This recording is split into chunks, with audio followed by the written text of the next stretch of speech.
Okay, let's get started. If you are given a system of equation like this to solve by substitution method, please follow the detailed step that is provided below. The very first thing we were asked to do is solve one of the equations for one of its variable. And obviously what that means is put it in slope-intercept form. And this equation, the way it is here, it's already in slope-intercept form. Y equals mx plus b. I hope you remember that. Okay, the next one, draw an arrow where you want to substitute it. So what I'm going to do, the first one says y equals negative 3x plus 4. And this other one, y equals negative 4x plus minus 10. So what this is equal to is that both equations can be equal to each other. So I'm going to draw an arrow where I'm going to put it. So I'm going to put it here.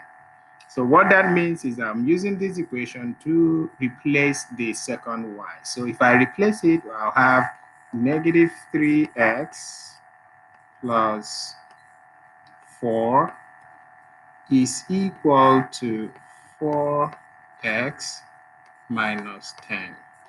Okay, now this one looks like the type of equation we've been solving before, where you have variables on both sides.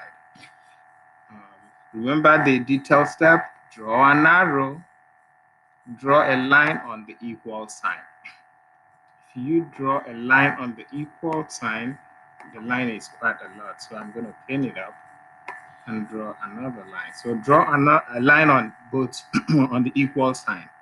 Use inverse operation to separate the constant on one side and the term with the variable on the other side. So negative for positive 4, I'm going to put negative 4, and I'm doing it on both sides. So this is gone. Negative 3x is remaining, is equal to 4x minus 10. Negative 10 minus 4 is negative 14.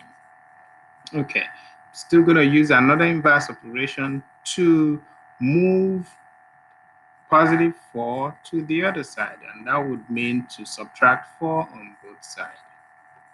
So if I do that, this is gone. Now over here, I have negative 7x, and on the other side, I have negative 14.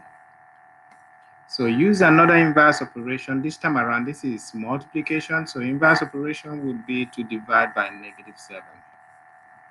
And if I do that, this is negative 7. If I do that, x will be what? Positive 2. Okay. Substitute and solve for one of the variables. That's just what we have done. And then the last step says substitute the value into one of the original equation and solve for the next variable. So the original equation, I'll continue this here. One of the original equation is y equals 4x minus 10. Always substitute in the equation that is much easier to solve. So if I have y equals 4 times, instead of x, I'll put 2 now because that's the value I got for x. Then minus 10. So y is equal to 4 times 2, it's 8 minus 10. And y is equal to negative 2. So now I have both the value of y and x. So I have to put them as points on the coordinate plane as ordered pair. Remember, x comes first, 2, and then the other one is negative 2. I hope this helped. You have a lovely day. Bye-bye.